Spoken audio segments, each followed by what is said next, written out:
It's Lisa Browning with Music Mix Daily, and today we are at 3rd and Lindsley in Nashville, Tennessee, with the amazingly talented Emily Hackett. Thank you. How are you? I'm doing great. I'm so excited to be here with you. I'm so excited. So this is your official EP release show. It is. Yep.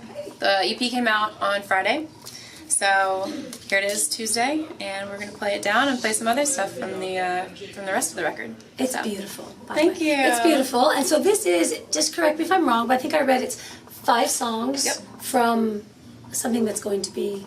Something that's going to be a full-length album. Right. This is just the first half of said full-length, so there's more to come, which is exciting for me and hopefully exciting for you guys. I think so. So this includes 2 hit singles that I'm quite familiar with, and hopefully you all are too. It's got Good Intentions and Nostalgia. Yeah. Nostalgia is the greatest video. Thank you. It's so cute. So maybe you want to tell us a little bit about those 2 that I'm probably most familiar with. Yeah, well, I mean, just commenting on the Nostalgia video, like, we had the best time in the world making that video. I mean, a friend of mine I really liked the way that he filmed, and I kind of asked him before we started, I said, are you more of a ask for permission or beg for forgiveness kind of guy? That's a good question. And he was like, I think the second one. And I was like, great, we're going to get along well. Good answer, right? So we just kind of, everything was on a whim, and with friends and me calling people up the night before and be like, what are you doing tomorrow morning?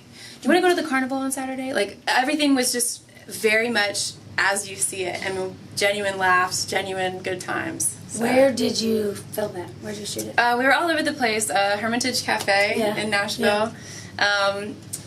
I actually went onto the football field of Hillsborough High. Mm-hmm. And then the carnival was in Chattanooga that I happened to find the night before that we went out there. Awesome. So we had a blast. That's some of the best parts of it. Yeah. I think it's awesome. The carnival's always fun. Yeah. And do you want to tell us a little bit about how that came to be, the story of the song? Yeah, so I wrote that song with Mikey Reeves and Adam James, and Mikey's actually my husband. So he had been playing that guitar loop, and there was something about it that I really loved, and I couldn't put a finger on, and I didn't really know what it meant to me, but I was like, for some reason, I'm like back at my high school locker when I hear this song, and I brought that up with Steph Jones, who came in and was like, all right, this is what we're gonna do, and this is like. I said, I don't know, I feel like I hear a red balloon and whatever, and then I said the first line, and she just kept going, and it just rolled, and we were writing at night, and it was the first time we'd written together, and so the 3 of us just had a ball. Yeah. Yeah, it just kind of happened. It just had that feeling of nostalgia, and I kept trying to describe it and figure out how we were going to say it, and I was like, well, what if we just personify it? What if we just make this... That feeling is like that little voice in the back of your head that's like, remember when? Yeah. So, but now we're here. Now we're here. Forward. All that is all still there. Yeah, it's a great song. It's really fun to watch. Thank you. So I want to talk about how you got here, because you've been in Nashville for a little while, but you didn't come here chasing a dream to be an artist and a star. You came here to go to school. I did. At Belmont. I did. Mm-hmm. Yeah.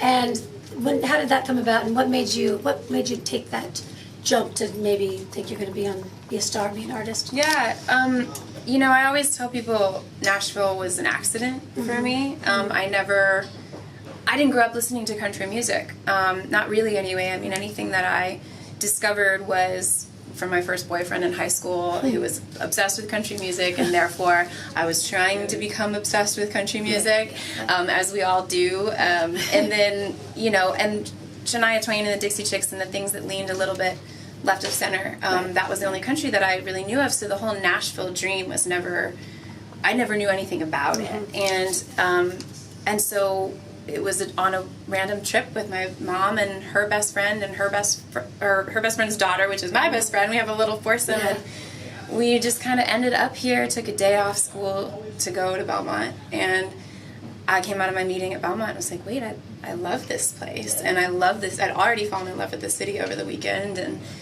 next thing I know, I'm one of my only girlfriends from high school leaving Georgia to go to Nashville. Yeah. And so I had always known that I wanted to do music, but it was definitely a journey discovering, that there was a whole business behind it, that maybe I was interested in the business side, and then the songwriting you could actually do for a living. And then it wasn't until a little ways down the road that I just kept getting signs and doors kept opening to to say, hey, you have this gift of voice, and I think you should use it. And so here I am. So you have had some really good doors open and some signs that maybe you should keep doing this, because you've played with some great people. Yeah. Like really great people. Let's see who we have here. You have Lady Antebellum, Luke Bryan, Jason Aldean, Rascal Flatts. Those are not, just up-and-comers. Right. Those are some pretty phenomenal artists, to your credit so far. How was that?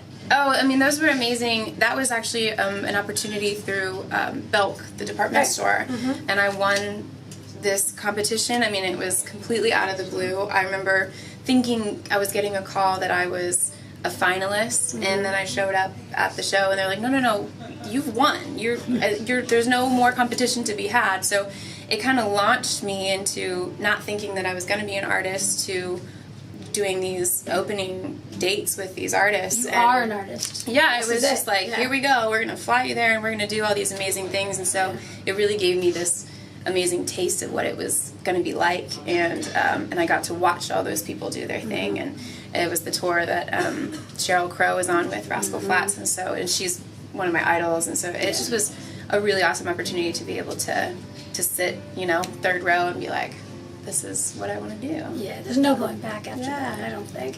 So you also did a song that I really like with something that I consider a friend, Take My Hand, which was done as a duo with Will Anderson from Parachute, who I love. He's one of my favorite artists and one of my favorite humans. Same. And I think he's great. And so it's a beautiful song. It's a wedding song for the ages. It's great. So how did that even come to be?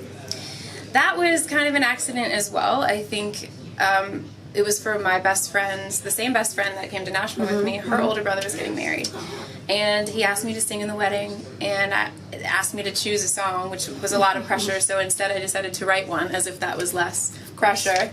And so my good friend Christian Luthi and I wrote this song, and it was only intended to just be a gift for them. And the funny story about it all is such a God thing, but I met my husband when recording that song. Oh, so it ended up being this crazy thing, and didn't end up getting into Will's hands until Mikey, my husband, was living with him, and the two of them moved to Nashville together. And Will, I had become good friends with, and I said, would you mind maybe doing the vocal on this? And all it took was that beautiful voice of his on there, and then it just kind of started climbing, and it's become this amazing gift. Well, it did quite well, climbed quite well. I think I read 5,000 downloads on Spotify in 2 minutes or something. And then everybody, it ranked, I wrote it down somewhere, number 4 spot on iTunes for singer-songwriter spot. And people everywhere want signed lyrics, and it's gotten quite popular. The thing that's so fun for me, I think, is that it was a gift to me, and it gave me my husband, and it gave me this community, and then it's been even cooler to see it be a gift to others. People reaching out from China saying, we're using this in our wedding. It's beautiful. Wow, that's incredible. So it's just been really, really amazing to see it have wings and really be something meaningful to somebody. I mean, that's what it's all about.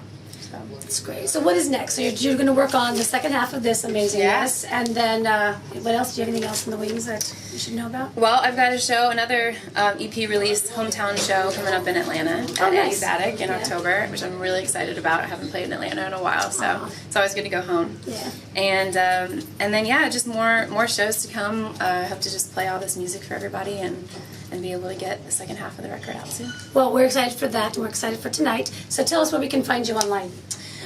You can find everything you need at emilyhackett.com. You can follow me on Twitter and Instagram at Miss_Emily Hackett. Miss_Emily Hackett. You have great social media, by the way. Thank you. Super fun to watch. Thanks. And we're looking forward to seeing you tonight. Thanks. Thank you so much for sitting with us today. It was great to see you. Thank you so much. Thank you.